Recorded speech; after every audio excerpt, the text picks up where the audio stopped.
It is a felony to aid or abet a person coming into this country illegally. It's been a felony since the 1950s. Okay, 8 U.S.C. Section 1324. And the other is price fixing, 15 U.S.C. Chapter 1, which is responsible for 20% of all GDP in the United States in the form of medical care in one form or another. Every one of those entities violates that criminal felony law every single day. Disparate pricing of drugs across national boundaries is illegal under Robinson-Patman. These are laws that have been on books for 100 years. The government refuses to prosecute. You're listening to Kerry Lutz's Financial Survival Network, where you get valuable information you just can't find anywhere else. To thrive in today's trying times, you need the Financial Survival Network, now more than ever.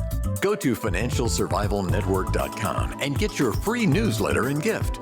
Financial Survival Network, now more than ever. And welcome. You are listening to and watching the Financial Survival Network. I'm your host, Kerry Lutz. This person you're about to hear from, I've been trying to get him on the show for, I think, the past 10 years. He finally broke down and did me a favor and is coming on the show, and I mean that seriously. Karl Denninger, you see his work all over. Karl has been out there, good libertarian, trying to make it work. Karl, it's great to have you on the show.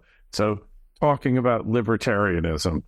So we have some hope to show that libertarian is really the way to go. In Argentina and I think El Salvador, it seems to be breaking out across Latin America. What's your take on it? Well, I don't know about El Salvador. I think the jury's out on that. The Argentinian election and what has happened since then is extraordinary. It goes against the pattern that has been seen throughout history, in that through history, what you tend to get is more and more authoritarianism, more and more socialism. And usually when there is some kind of an uprising, for every George Washington, you get about 10 Hitlers. And that's not so good. The odds are not so good, okay? I mean, that's the historical way it works, right? I mean, Weimar Germany and, Pol Pot, Stalin. You can go down the list. It's Mao. Yeah, Mao. I mean, it's numerous. Okay. Miley was very interesting because he came out right up front before the elections and said exactly what he was going to do, and was entirely unapologetic about any of it.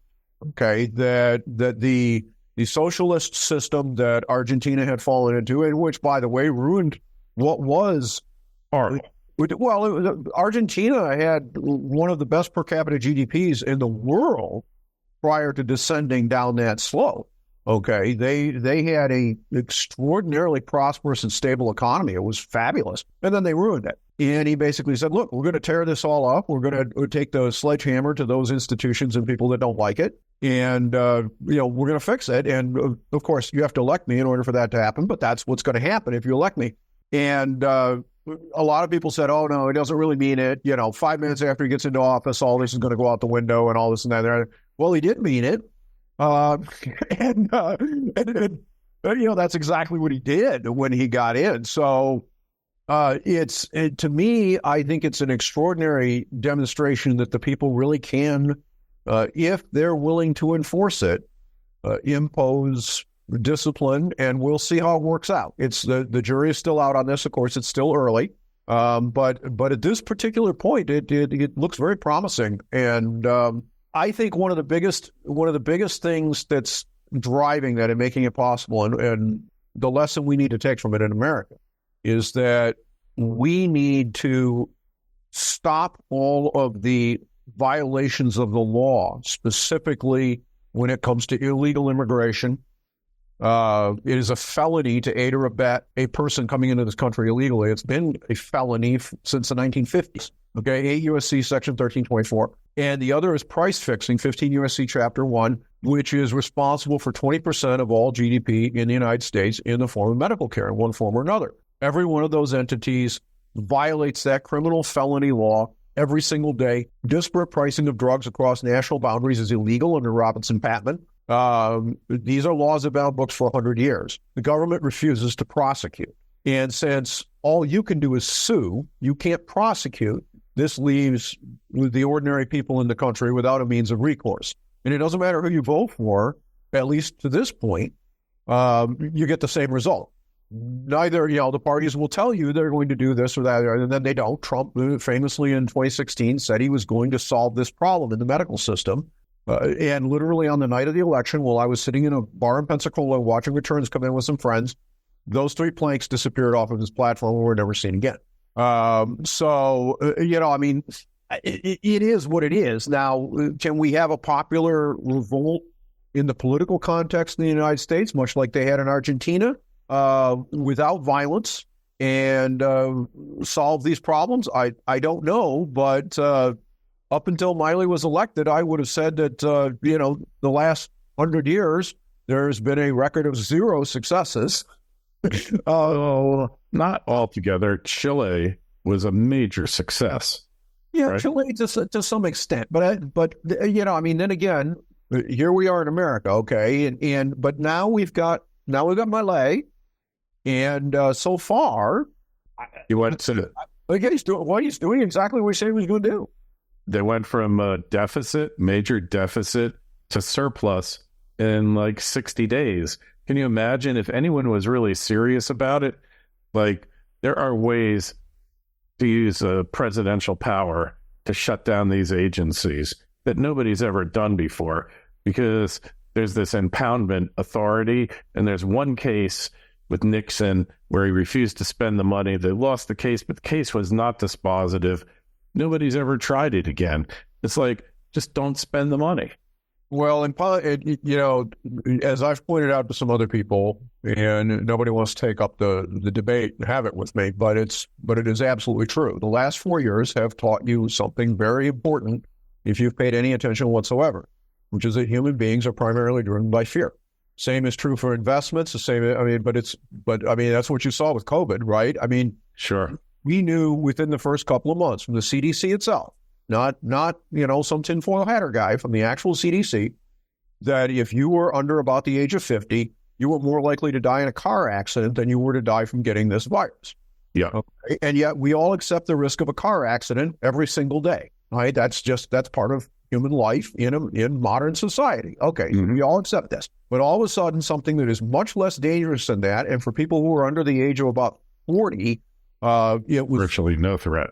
Well, it was less than a tenth of that risk. Okay, yet we managed to scare literally everybody into staying in their house, wearing diapers on their face, taking experimental medical treatments, all sorts of crazy stuff. We locked kids out of school for 2 years. And none of this, and all, now this, sometimes fear is entirely rational. If a mountain lion is stalking you, that's a rational thing, right? He's probably going to eat you. But the reality is that the only fear that drives people who have a lot of power and money is a fear of prison, or being hanged, because prison sucks no matter how rich you are. You can't buy your way out of it, all right? If you got $1 billion, and arguably, if you're wealthy, it sucks more than if you're poor, because for someone who's really poor, they may actually get a standard of living upgrade by going to jail. There's that. But we, somehow within our society, that risk needs to come back onto the table, both for corporate malefactors and for government malefactors. And as it stands today, it doesn't exist. We just found out recently that Zuckerberg's Meta, and this showed up in a lawsuit. But they've got proof. Apparently, they've got receipts. Meta was, for a period of about 3 years, offering a VPN service to their clients, to their customers, their users. Okay, the true purpose of the VPN was to put a root certificate on your phone so that they could intercept the analytic traffic going to places like Snapchat, their competitors. Okay, that's wiretapping. If I did something like that, I'd go to prison for 20 years, okay? That these guys even contemplated an act like this, again, taken against, 100 million people in the United States, that's insane. Really?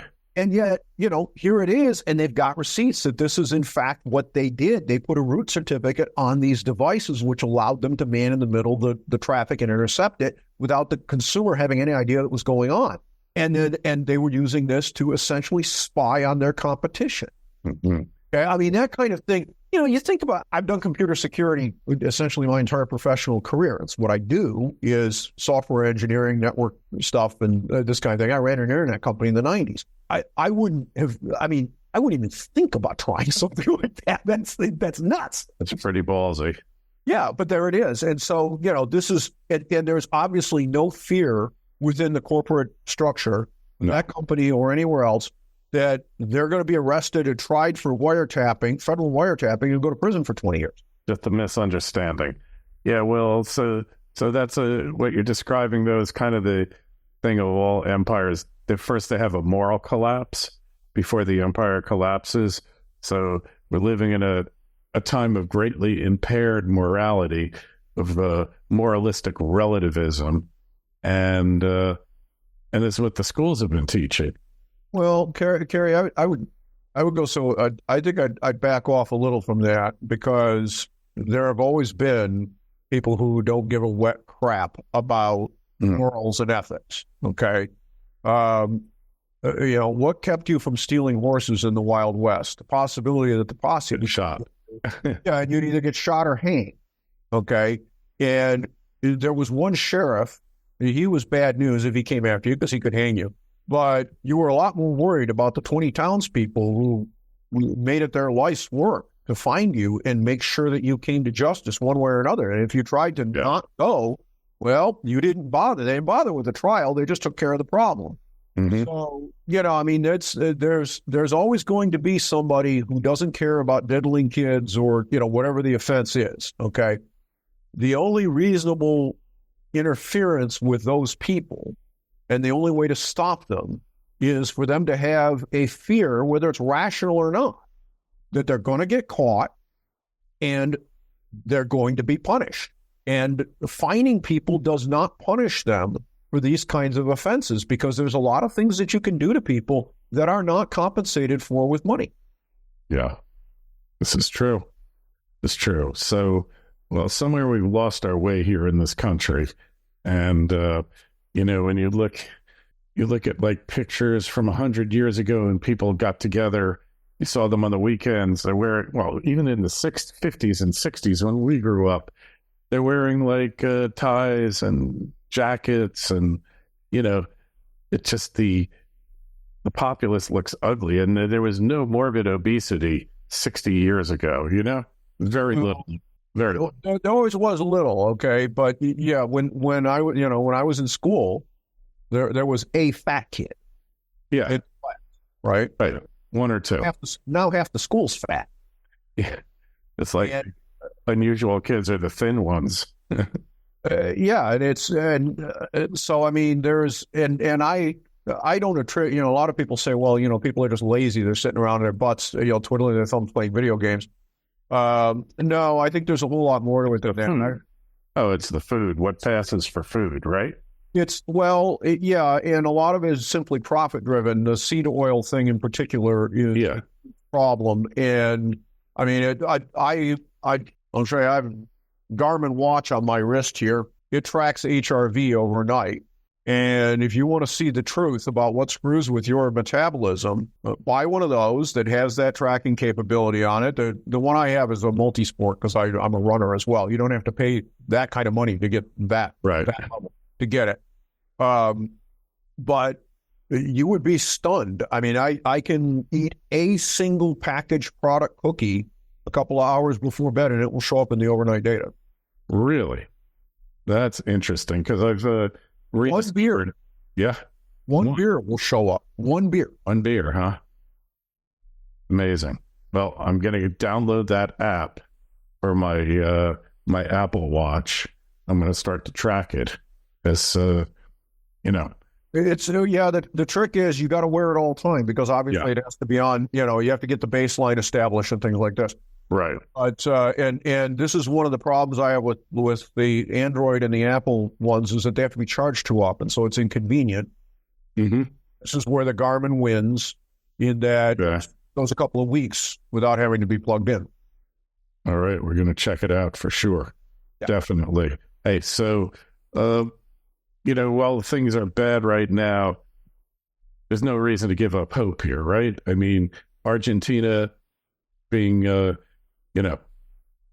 brought back from the ashes.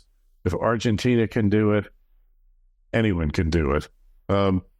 Elections don't really settle anything in the United States, but this one looks like it's going to be definitive to some extent, right?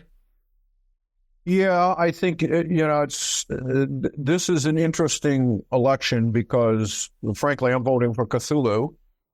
I cannot support either of the major candidates that are running. And Kennedy took himself out with his VP pick. Yeah. So now I'm, now I'm out in the wilderness again, screaming at the moon. And there were enough reasons for me to question whether or not I could have voted for Kennedy to begin with. But when he made his VP selection, then that sealed it for me. Did he? I know him. I know him personally because we went to the same health club. And I don't want to get into all of his character defects here. We've all got our share of them. But this is one bad guy who, I don't think I would vote for him for dog catcher. Honestly. Well, my challenge with him is very similar to the challenge I had with McCain when McCain ran, in that there are certain people that I don't believe should be anywhere near the levels of power. Yeah. And if they manage to get their hands on them, they're probably going to do some very bad things. So, but I see the same sort of problem with all the establishment candidates at this point. I think if we're going to actually have positive change that's going to come out of this, the political process in this country, it's going to have to be the people saying, look, the laws that stand on the books are laws. They're not suggestions. Mm-hmm. We will enforce them or we will. And if you try to stop us, we will stop you. Mm-hmm. And the thing is people say, well, you'll never do that. There's all these cops and everything. I would say, look, they're outnumbered 300-1. If the people of this country, even a tiny percentage, were to be willing to put that marker on the table, it would end tomorrow because, the police officer that wants to go out and arrest people, he has to leave his house in order to do that. Okay. This is just the general reality is that the reason you have a civil society is because people, by and large, don't do those kinds of things. And there are people who say, well, that's vigilante justice. And my answer to that is vigilante justice is unacceptable because you short-circuit due process. Okay, the accused are entitled to due process of law. You're entitled to have a trial. You're entitled to this. Well, if the government says they're never going to prosecute, then there is no due process to short-circuit. And so putting the marker on the table that either they stop this or you're going to isn't vigilantism. It is replacing the job that they took an oath to do and then deliberately refused. And that is not the same thing. That is restoring back into the system the fear that has to be there among people who would otherwise do evil things. Because there's always going to be someone who will be willing to do something evil. Yeah, sure. There's never been, that's just pure humanity. Go read the Bible. It's a 5,000-year history of people doing evil things. Yeah, there's no shortage of evildoers, but most people want to live by the rules and, go to work, come home, be with their family. That's what most people really want. But you do have these sociopaths among us. Unfortunately, a lot of them are in government now. Well, it's attractive when you don't have any risk of being punished. Why do you find why did the Catholic Church have a problem with priests diddling boys? And the answer is it gave them the opportunity to diddle boys. Yeah. So if you had a propensity to do that, if you didn't believe you'd be caught and punished, then you have a reason to be attracted to that sort of a vocation. Okay. Now that's not the reason you're supposed to want to be a priest. And that's the problem with not having punishment and not having the rule of law enforced, is that you end up attracting people into those kinds of positions for reasons that are different than why they should be there. And that's an extraordinarily bad situation. You look at what we have going on right now with the budgetary situation in the United States. Treasury I just saw a headline that came by today. The Treasury for the first time has paid $1 trillion in interest so far this fiscal year. Now, by the way, that is, so, you'd think, because we're 6 months into it, that would mean it's going to be $2 trillion, right? You'd actually be a little wrong on that. The actual forecast that I have is 1.6, and the reason is Treasury interest is taxable. Mm-hmm. So therefore, you have to pay federal income tax on the interest. Now, think about how stupid that is. First, the government pays you, then you have to pay them part of it back. Okay, that's dumb. By the way, one of the things that you could do to control yield to some extent would be to exempt Treasury interest from federal income tax. Right. Okay. Why is it that municipal bonds tend to yield less than Treasuries? Well, the reason is because it's exempt from state income tax. So if you live in a state taxable state, then, especially if you're in somewhere like California that has a very high tax rate, right, the munis are attractive, even though they pay less because you don't have to pay state income tax on the money. So there is, and that it used to be federally exempt as well. The problem is it's not for MAGI purposes, which means if you're using Obamacare, you get hammered by that. That was a surprise that caught a lot of people when that law was passed. I caught it when it was originally written and said, hey, guys, if you're in here, you need to be thinking about getting out of them because, that benefit that you had is going to get sucked back in the form of losing your subsidy. Mm-hmm. Right. So, all right. So looking ahead here, when we have this conversation 4 years in the next election, what are things going to look like here? Well, I am expecting that the asset bubble problem is going to pop. I do not expect you're going to see rate cuts at all out of Powell. I know everybody's looking for them. I said in my look ahead year ticker at the beginning of the year, they're not going to happen. ISM prices paid just came in accelerating, which is obviously the exact opposite of what you want if inflation is cooling. The bigger problem, though, is simply that Treasury continues to run, $2 trillion deficits. And unsustainable. Well, inflation will not come down, and therefore rates cannot come down until that stops. And at some point, Powell is going to have to go in front of, he's going to have to pull a Volcker. And if I was him, I would go into the speaker's office and I would say, look, if you want to see interest rates stop going up, because if you look at what's happened just in the last couple of weeks in the 10-year, it's starting to accelerate upward again. Starting to go, yeah. Yeah.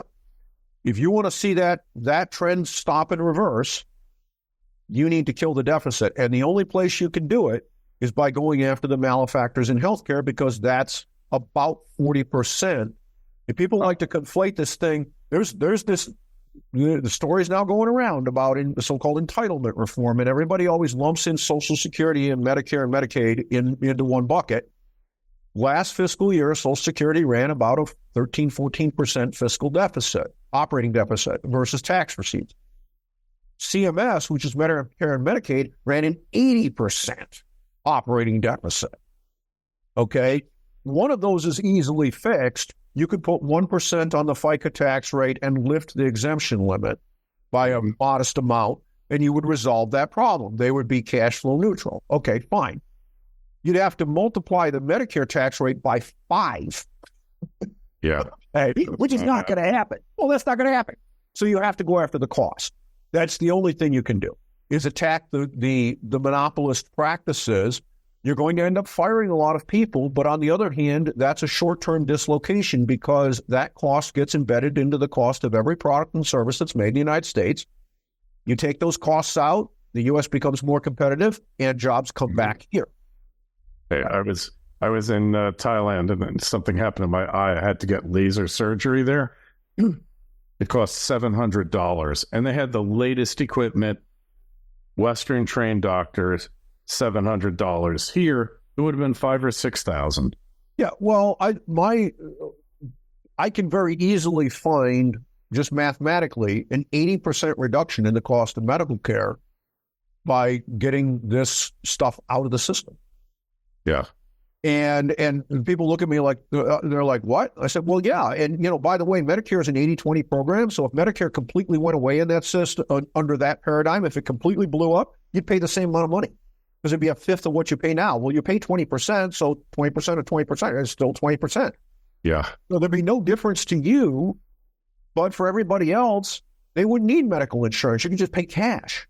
Well, imagine that. And that's what I did in Thailand. And, and they said they were complaining that their system's corrupt because of the Western influence there, but they haven't gotten to our point yet because they can't afford to. Well, Bernie Sanders was out there complaining that Ozempic is $56 in Germany and it's $1,000 here, okay, for a month's supply. Mm-hmm. Well, Bernie should shut his face because it is Congress that is responsible for the fact that I cannot go buy a round-trip ticket to Germany carrying only a change of underwear and a new shirt in my bag and an empty suitcase, and go over there and fill that suitcase full of $57 Ozempic, fly back here in the United States and sell it for $100, and the $1,000 price collapses in an afternoon. Okay, right. But if I try to do that, I go to prison. So this is a monopolist system that violates the law, and Congress is given cover to it. And what they need to do instead is start throwing people in prison because 15 U.S.C. Chapter 1 says that's illegal. Yep. Well, they have these, what do you call them? The companies, the cooperatives that set prescription drug prices, and those are a total scam. Who owns one of them? It's CVS. And they decide how much the drug goes for, how much of a reimbursement there's going to be, and how much it's going to make, and based on their numbers here. PBMs are illegal. Yeah. But nobody goes to jail. These laws have been on the books for over 100 years. Sherman Clayton and Robinson Patman have been on the books for literal 100 years. So true. All right, Karl, we do appreciate you coming on. We find you at market-ticker.com. Is that the best place? No, it's .org. .org, rather, yeah. I don't have .com.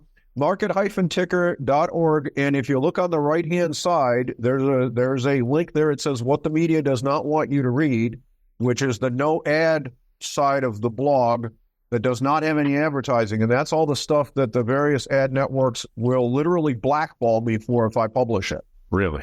Yeah. Interesting. That all started with COVID. They went back to my articles about low-carb eating.